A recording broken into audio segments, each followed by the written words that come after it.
pero abro mis sentidos y recuerdo que el sentido de esta vida es servirle solo a Él. Seré mayordomo infiel, pescador de hombres, heraldo de los cielos, esclavo de los pobres, nudista de jardín, surfista en Galilea, escándalo en los medios, predicador de aldea, lavadora de almas, del pecado y de los pies, catador del mejor vino, recogedor de mies, domador de las montañas, alumno del Creador, obrero aprobado, a pesar de lo que soy, mayordomo infiel.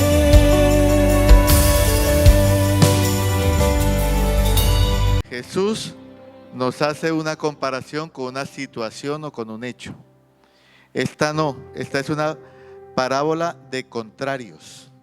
Jesús nos va a mostrar a través de sus palabras y de su historia en este capítulo todo lo que no debemos hacer, todo lo que no le gusta, pero para al final sacarnos a una enseñanza de lo que realmente podemos tomar, aún de lo malo, aún de las cosas imperfectas, aún de lo que hace el mundo allá afuera, podemos nosotros tomar cosas que nos van a bendecir, que nos van a ayudar y sobre todo les adelanto, nos van a ayudar a traer más personas, a recoger la mies, a ser esos obreros aprobados que necesita la obra, esos obreros que traigan, que sean atractivos para ese mundo allá afuera, que seamos atractivos para aquellos que aún no conocen la palabra de Dios y que necesitan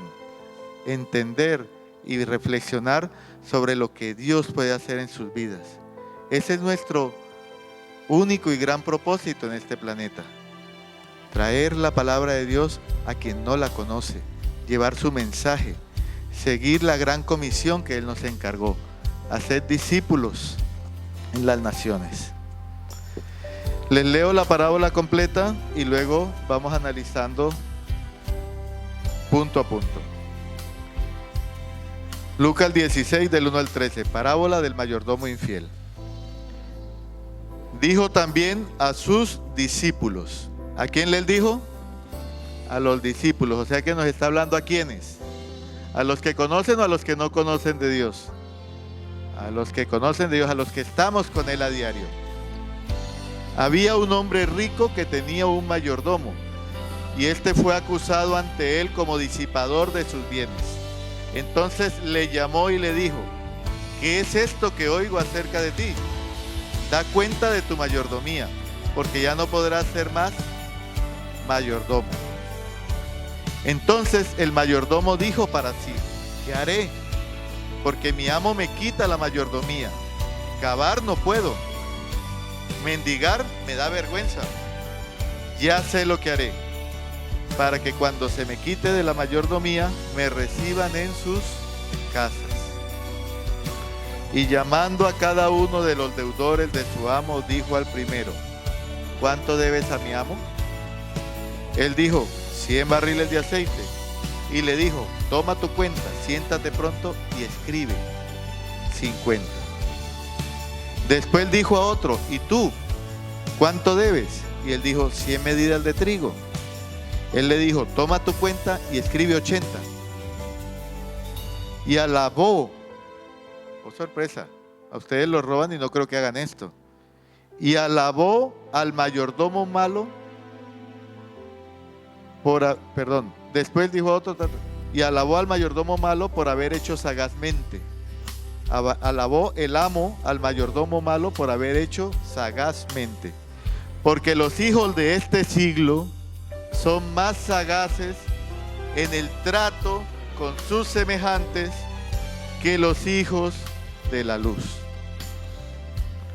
Y yo os digo, aquí ya habla Jesús a sus discípulos, ganad amigos por medio de las riquezas injustas, para que cuando éstas falten, os reciban en las moradas eternas. El que es fiel en lo muy poco, también en lo más es fiel. Y el que en lo muy poco es injusto, también en lo más es injusto. Pues si en las riquezas injustas no fuisteis fieles, ¿quién os confiará lo verdadero? Y si en lo ajeno no fuiste fieles, ¿quién os dará lo que es vuestro? Ningún siervo puede servir a dos señores, porque o aborrecerá al uno y amará al otro, o estimará al uno y menospreciará al otro. No podéis servir a Dios y a las riquezas. ¿Quiénes son ricos acá? Todos somos ricos. Y no somos ricos en nuestro propio poder. Somos ricos en dones que nos han sido otorgados, que hemos recibido de manera, entre comillas, injusta. Porque no es algo por lo que hemos luchado, no es algo por lo que hemos trabajado, es algo que Dios en su infinita bondad nos ha dado. Dios nos ha dado la vida, Dios nos ha dado tiempo, un tiempo que en este mundo es finito y del cual tendremos que pasar cuentas y que tenemos que saber bien cómo lo vamos a organizar, cómo vamos a llevarlo. Dios nos ha dado dones, tanto espirituales como materiales. Dios nos ha dado familia, nos ha dado hogar, nos ha dado muchas bendiciones. Nosotros somos más que bendecidos. Nosotros tenemos muchísimas cosas que en la mayoría del planeta ni siquiera se imagina la gente que existe. Hay gente del África que llega a la ciudad y se asustan cuando ven que tenemos una casa para el coche. Tienen una casa para el coche, porque ellos jamás en su vida ni siquiera habían soñado con tener un coche. Y mucho menos que ese coche iba a tener un garaje, una casa. No tienen casa para ellos, mucho menos va a haber casa para una cosa. Entonces, partiendo de esto, vamos a empezar a desglosar punto a punto lo que Dios nos muestra, lo que Jesús quería que aprendieran sus discípulos, nosotros, sus discípulos, de esta palabra. Que conste que cuando empieza, dijo también a sus discípulos, nos incluye a cada uno de nosotros. Hoy no se vale que la esposa le pegue el codazo al marido y le diga, oye, que te están hablando, que esta palabra es para ti. Hoy no se vale que el hermanito que sabe mucho le diga al otro hermanito, si ve, hermano, lo que Dios le quiere decir con esta palabra. No, eso no existe. Todos, cada uno de nosotros necesita esta palabra y cada uno de nosotros tiene que interiorizarla y vivirla a diario en su vida. Había un hombre rico que tenía un mayordomo y este fue acusado ante él como disipador de sus bienes. Aún hoy en día, las grandes familias y las personas millonarias y los reyes tienen la figura del mayordomo.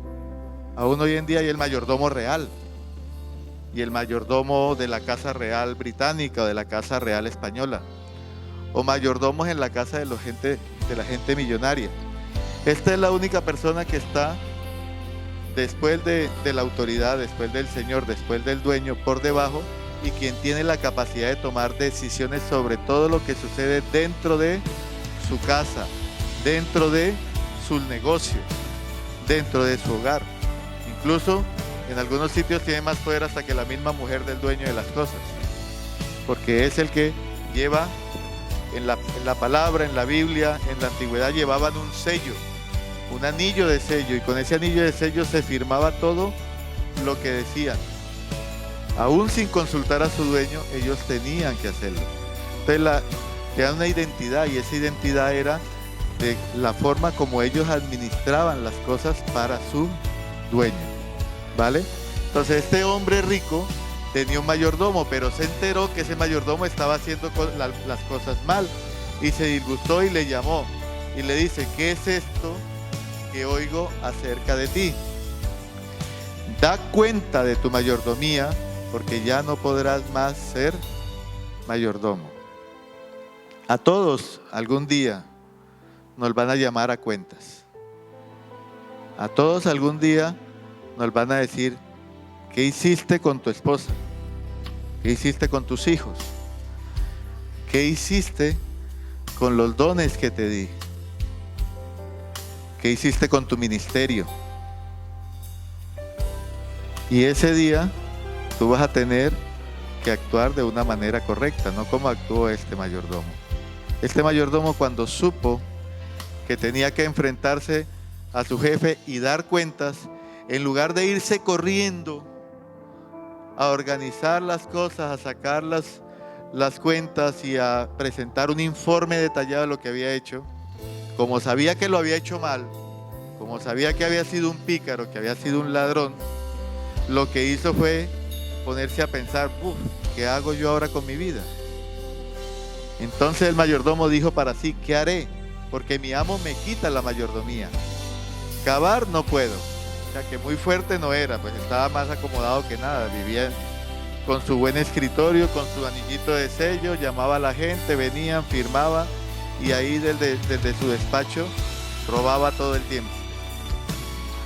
Pero lo que más me causa gracia de este hombre es que para completar dice, mendigar me da vergüenza. O sea, no le daba vergüenza robar, no le daba vergüenza apropiarse de lo que no era suyo, pero de pronto ir a pedir y mendigar, eso sí le iba a dar vergüenza. Y en lugar de arreglarla, la termina de dañar. Dice, ya sé lo que haré para que cuando se me quite la mayordomía me reciban en sus casas. No sé ustedes, pero si a mí me viene un tramposo y me dice, hagamos trampa, muy probablemente después no lo recibe en mi casa. Es muy difícil que lo reciba en su casa, pero él en su mente y allá afuera, muchas veces ese tipo de pensamientos tienen sentido. Porque en el mundo a lo bueno le llaman malo y a lo malo le llaman bueno. Y para muchos de ellos, muchas cosas que para nosotros chirrean, que para nosotros son duras, que para nosotros son muy complicadas de manejar, para ellos son normales y están bien. Entonces, él, llamando a cada uno de los deudores de su amo, dijo al primero, ¿cuánto debes a mi amo? Él dijo, 100 barriles de aceite. Y le dijo, toma tu cuenta, siéntate pronto y escribe 50. Ahí vemos que aparte de que ya había robado, aparte de que era infiel, aparte de que se había portado mal con su amo, en lugar de arreglarla, la termina de dañar y en lugar de hacerse responsable, mete a más personas en el problema. Hace amigos de una manera indigna, hace amigos de una manera deshonesta. Luego llama a otro y le dice, ¿y tú cuánto debes? Y él dijo 100 medidas de trigo y le dijo, toma tu cuenta y escribe 80. Con todo esto él estaba tratando de asegurarse contactos, estaba tratando de asegurarse amigos, estaba tratando de asegurarse su futuro, porque así piensa el que se cree vivo.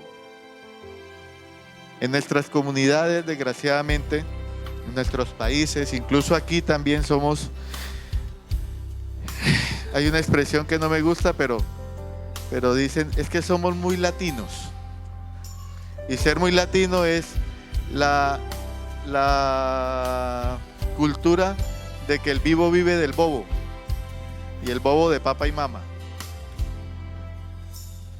¿Sí? Quieren coger atajos, coger caminos cortos y sacar provecho de los demás. Y entonces, desde niños, el que es más vivaracho, el que hace más trampa, el que hace más maldad, ese le celebran. Es muy frecuente que en nuestras comunidades digan, uy, ese pelado, ese niño sí es listo. Mira, ya le quitó los juguetes al otro. Y se lo celebran. Pero nosotros como cristianos sabemos que ese no es el camino, que eso no es lo que buscamos, que no es allá donde vamos. Pero qué sorpresa me dio cuando terminé de leer el pasaje, el versículo, y su jefe se entera que él está haciendo trampas, que él está gastando y malgastando las deudas que tienen los otros con él, y no lo regaña, por el contrario, y alabó el amo al mayordomo malo por haber hecho sagazmente. Aquí tenemos que tener cuidado porque esta palabra se presta para mucha confusión y siempre se puede pensar que es Jesús el que está diciendo que esto es bueno. No, el amo de este mayordomo infiel lo alaba, lo exalta por haber hecho sagazmente. Porque los hijos de este siglo son más sagaces en el trato con sus semejantes que los hijos de la luz.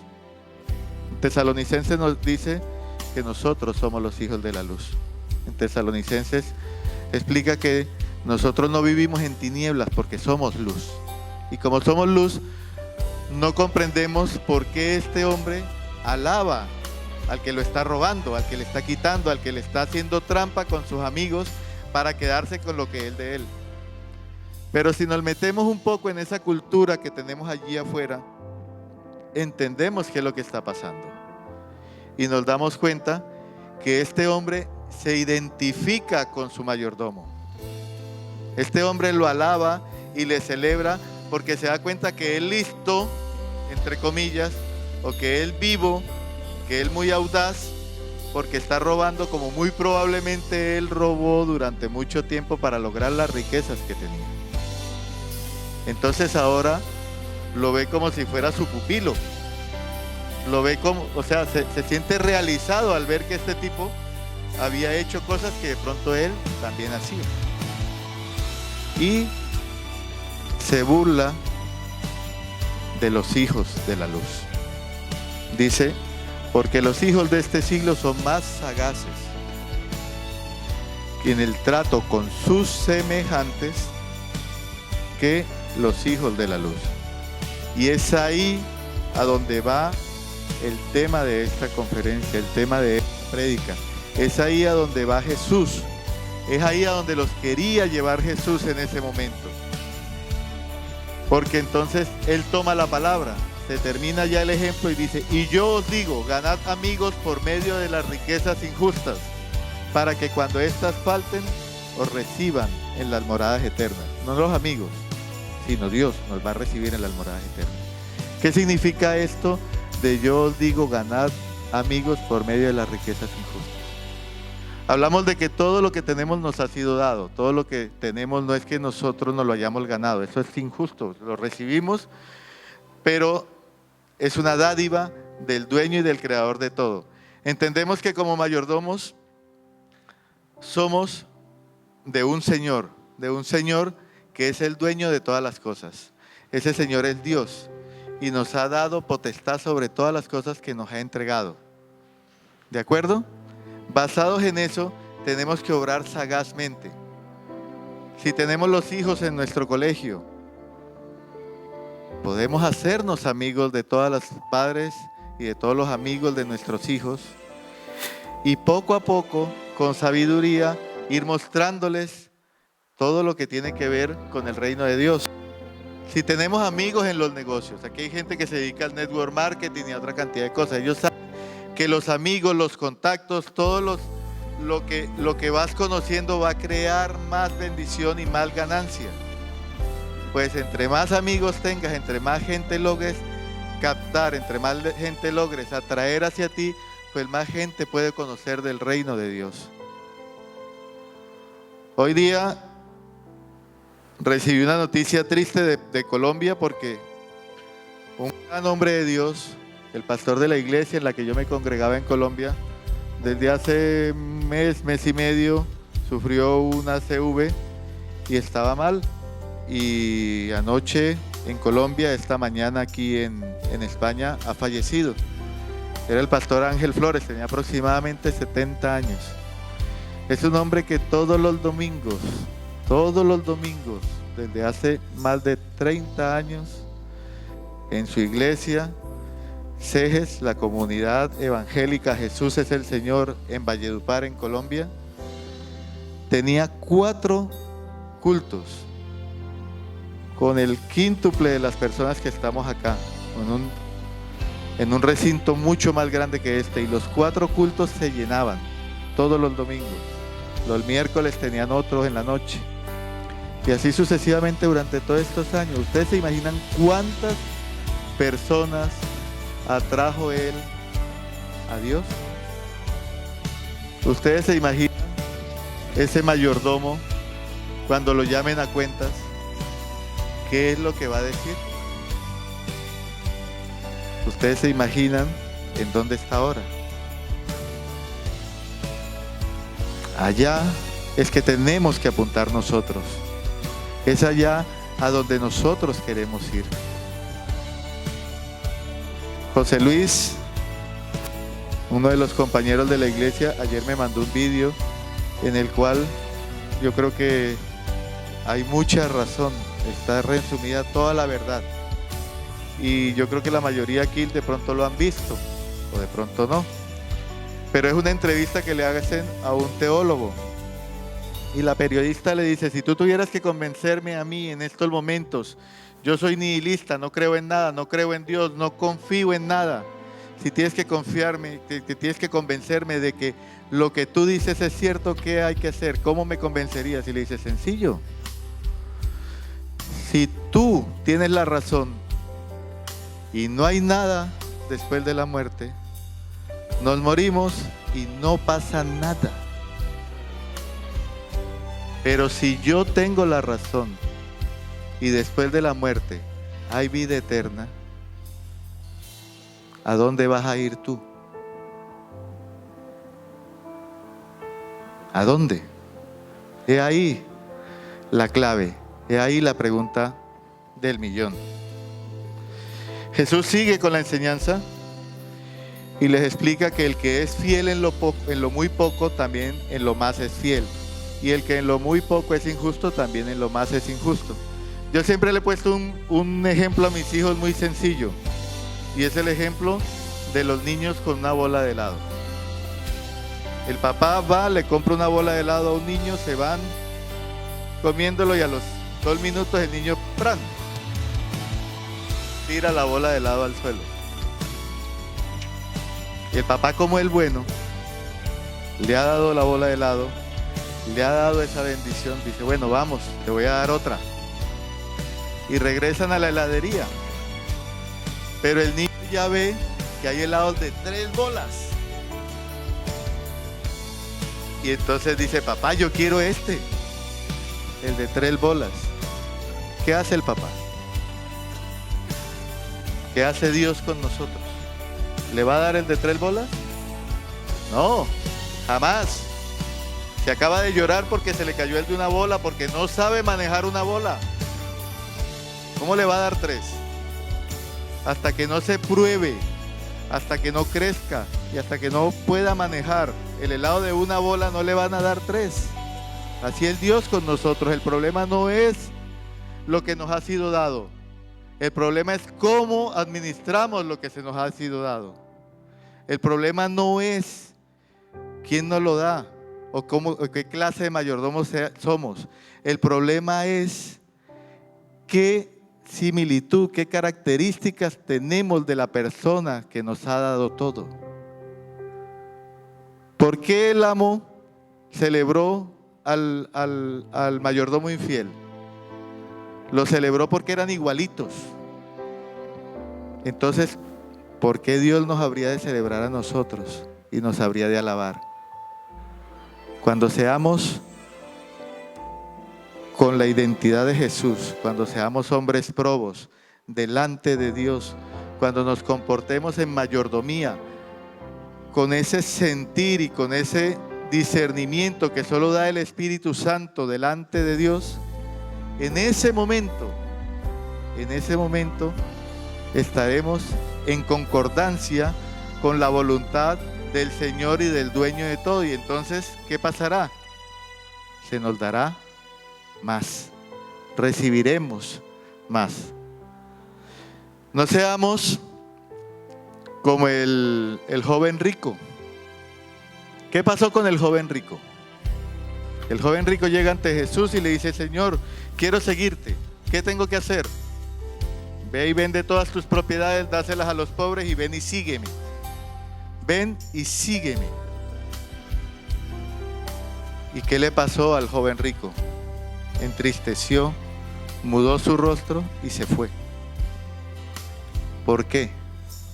El joven rico tenía riquezas, el joven rico tenía propiedades, el joven rico tenía todas las comodidades. No. Todos podríamos decir que sí, pero no. Las riquezas, las comodidades y las propiedades lo tenían a él. Entonces no podía tener a Dios en su corazón, porque le había dado el primer lugar a las riquezas. Le había dado el primer lugar a las cosas materiales. Le había quitado el primer lugar a Dios. Y entonces tú no puedes amar al Dios de las riquezas más que a las riquezas. Tú no puedes amar al Dios que todo te lo da más que todo lo que te ha dado. Porque en el momento en que tu trabajo, el momento en que tus riquezas, el momento en que tu familia está por encima de Dios, en ese momento dejas de disfrutar y de amar al Padre y a la persona que te provee. En el momento en que eso sucede, dejas de disfrutar. Yo les pongo un ejemplo sencillo. Cuando tú sabes que Dios está primero, tú vives tranquilo, vives en paz, vives en gozo, y es un gozo que nadie te puede robar, que nadie te puede quitar.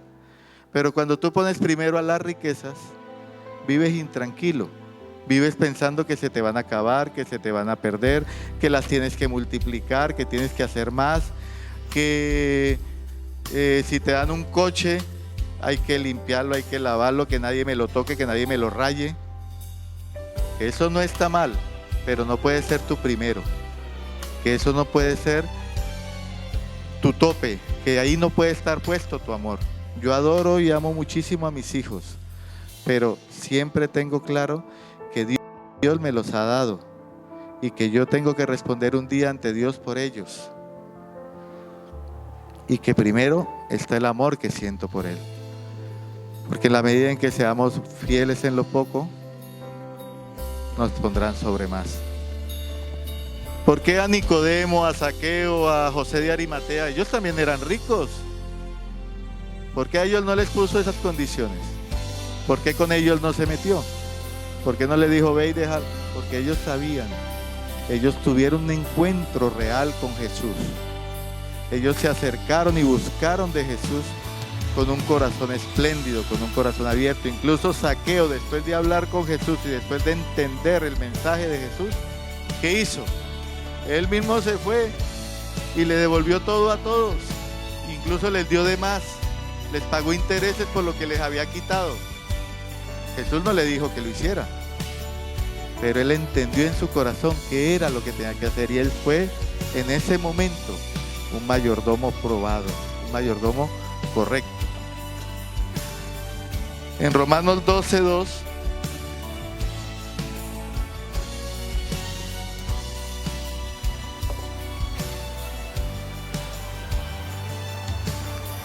¿lo tenemos?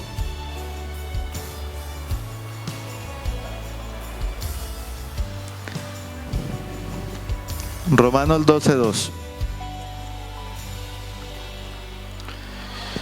nos dice la palabra textualmente: y no os conforméis a este siglo, mas reformaos por la renovación de vuestro entendimiento, para que experimentéis cuál sea la buena voluntad de Dios, agradable y perfecta.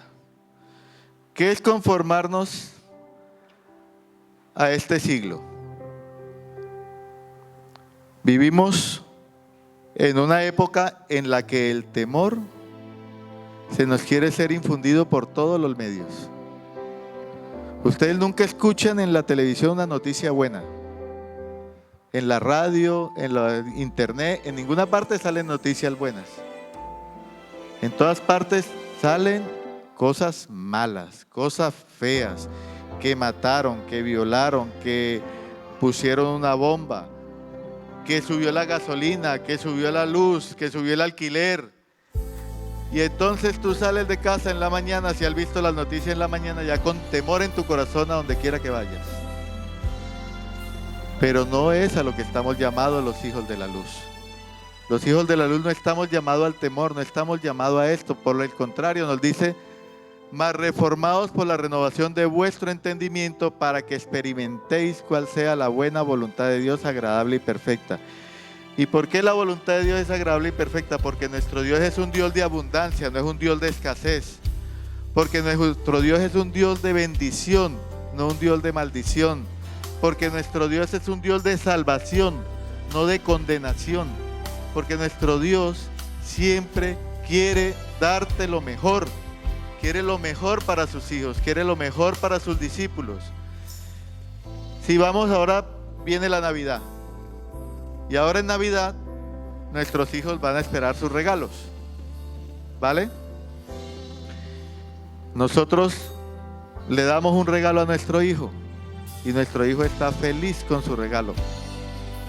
Voy siempre al ejemplo con los niños, pero es que nosotros somos los hijos de Dios, nosotros somos los niños. Y Dios es nuestro papá. ¿Vale? Llega el regalo. Supongamos que pidieron una Nintendo.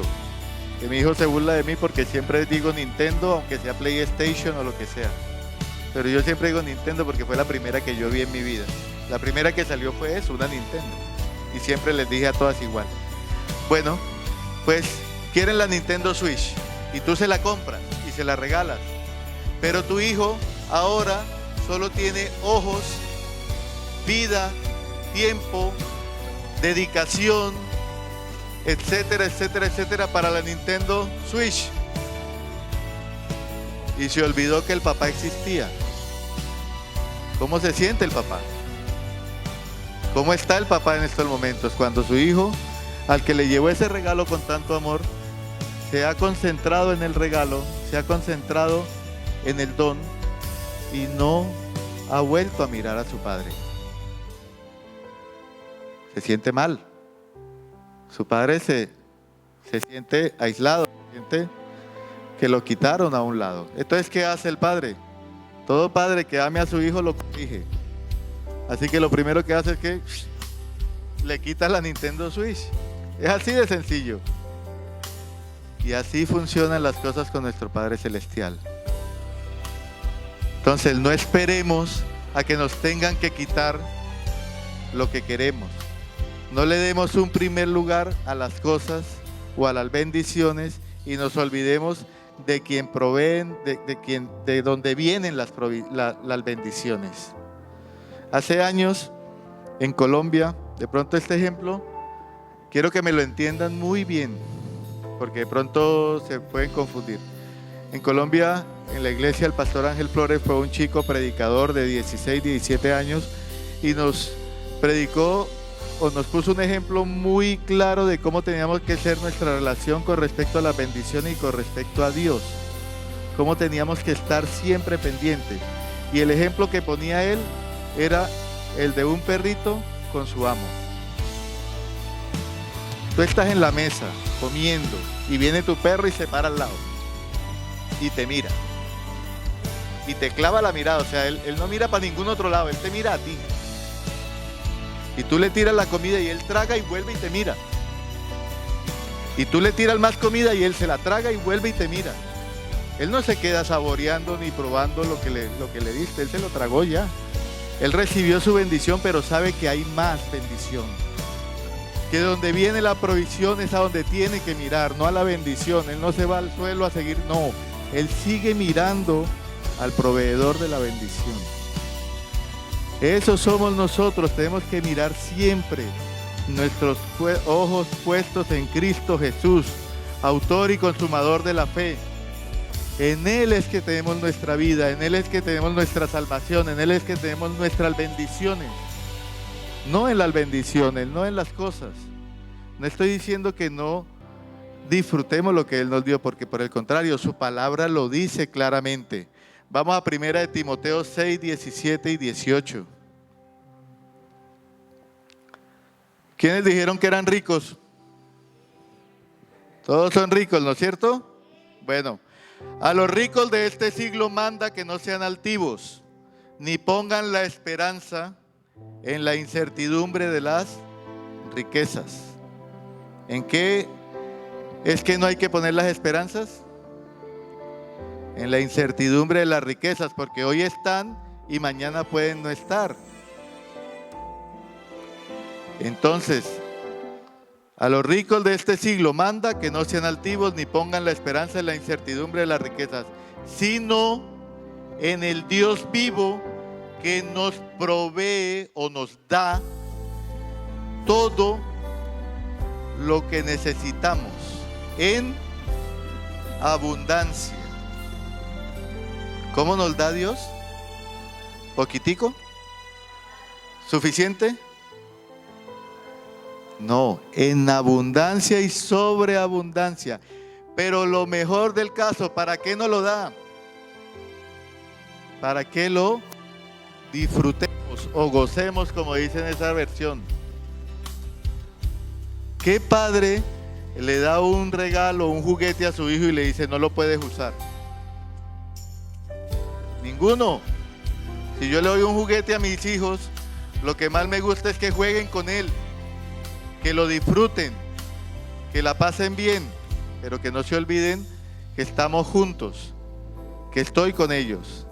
Eso es lo que quiere Dios. Dios nos da todo y nos lo da en abundancia. Nos da trabajo, nos da familia, nos da dones, nos da un ministerio, nos da bendiciones, nos da amigos. ¿Para qué? Para que los disfrutemos. Y siempre va a ser en abundancia. Si nuestro Dios es el Dios que convirtió una cestica con 2 peces y 5 panes en lo suficiente para alimentar a toda una multitud y sobraron 12 cestas. Sobró, porque siempre vamos a tener abundancia cuando estamos con Dios. Siempre vamos a tener provisión cuando nuestra mirada está puesta en el dueño de todas las cosas y no en las cosas. Pero ¿para qué son todas estas cosas? ¿Para qué las queremos? ¿Para qué quiere Dios que las utilicemos?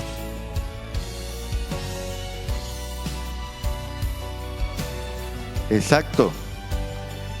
Para que ganemos amigos por medio de esas riquezas injustas y nos reciban en las moradas eternas.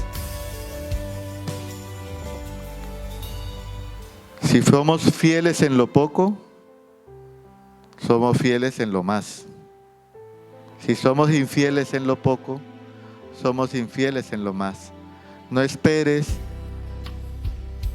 a que Dios te quite lo que te ha dado para volver a fijar tu mirada en Dios. Fija tu mirada en Dios, administra todo de conforme a como Dios te ha enseñado para que se te dé más, para que recibas más, para que puedas ir cada día un paso más adelante, para que puedas subir a un nivel superior. Porque ¿qué es lo que dice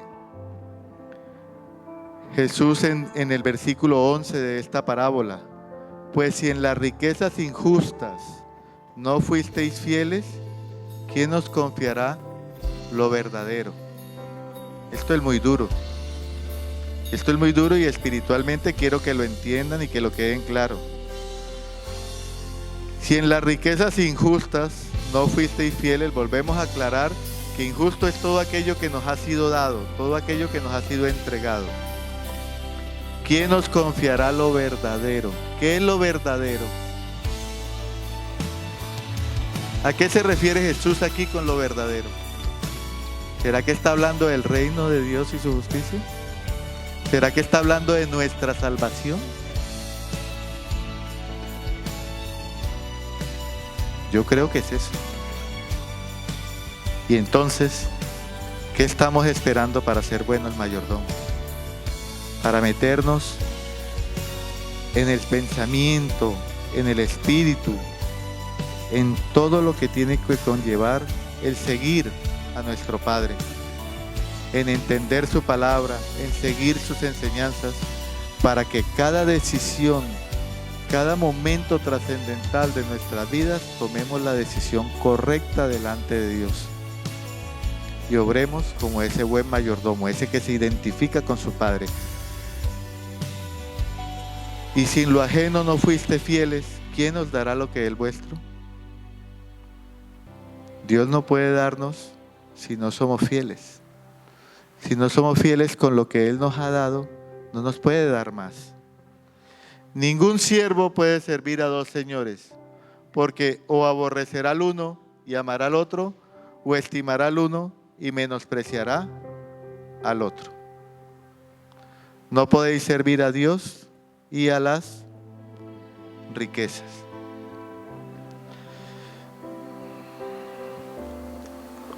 Poco hay que añadir a esta palabra.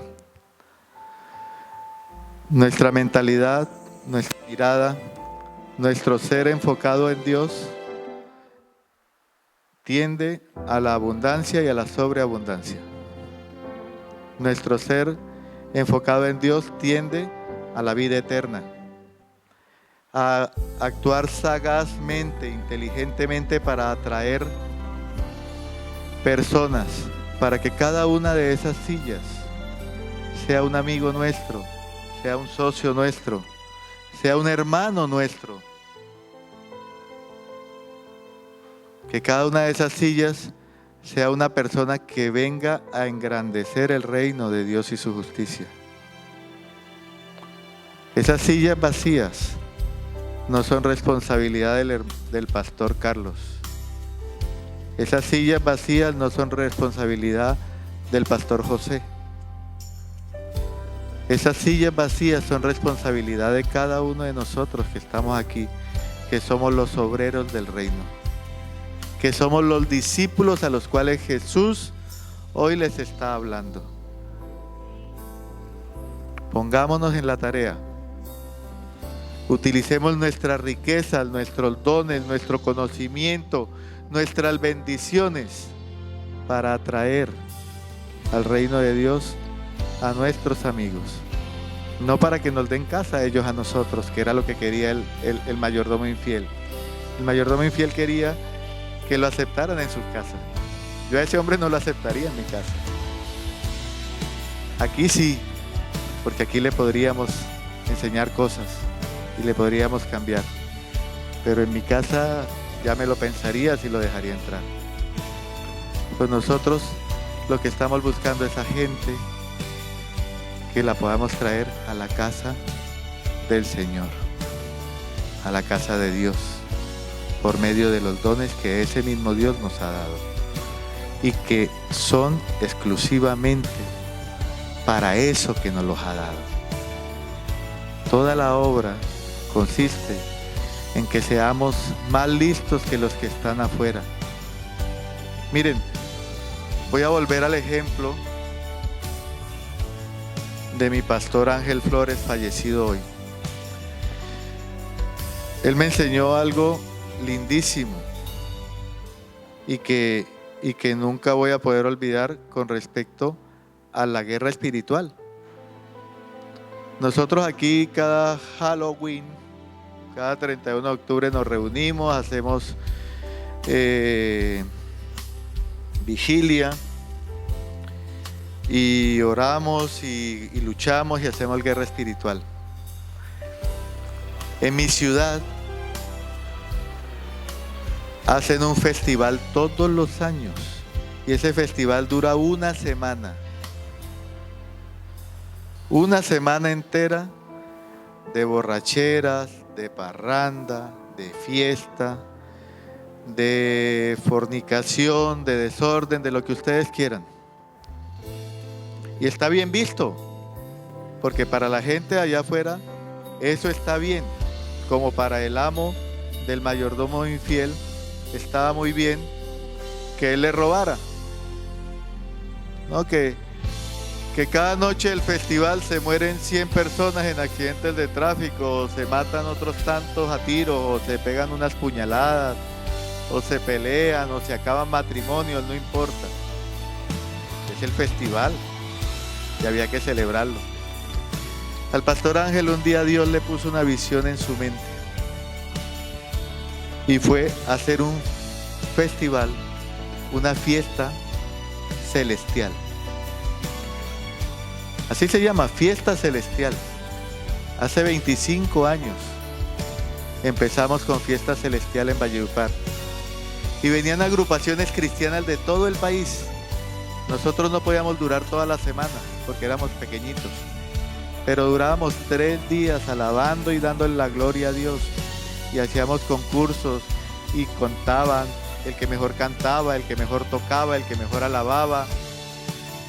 Recibíamos la palabra. Eso es ser astuto. Eso es ser sagaz. Eso es dejarnos de estar echándole la culpa a los de afuera de todo lo que pasa o al enemigo. Porque ahora tenemos esa costumbre que no, es que eso viene del enemigo. Hoy llegué tarde al trabajo, eso es culpa del enemigo. No, es que este mes como trabajé menos, gané menos, pero eso es culpa del enemigo. No. El día que nosotros nos apersonemos, el día que nosotros seamos coherentes entre lo que decimos y lo que hacemos, ese día vamos a dejar de echar la culpa a terceros. No es que mi jefe es muy malo, no es que mi esposa es tremenda, nada. En el momento en que usted haga las cosas conforme a la voluntad de Dios y siga los parámetros que Dios le ha enseñado en su vida, va a llevar una vida sobre y abundante.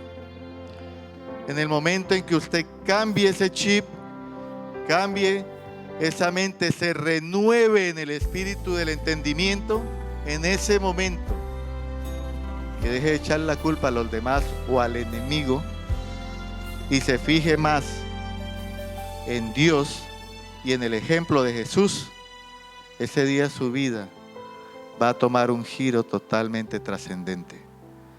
Ese día su vida va a ir de victoria en victoria, en victoria y en victoria. Ese día, todas las bendiciones que Dios tiene allí guardaditas para usted van a ser liberadas sobre su vida. Porque, ténganlo claro, hay muchas bendiciones retenidas en el cielo para cada uno de ustedes. Solo es cuestión de enseñar que pueden comerse la bolita de helado para que Dios les pueda mandar el banana split más gigante que se puedan imaginar en la vida.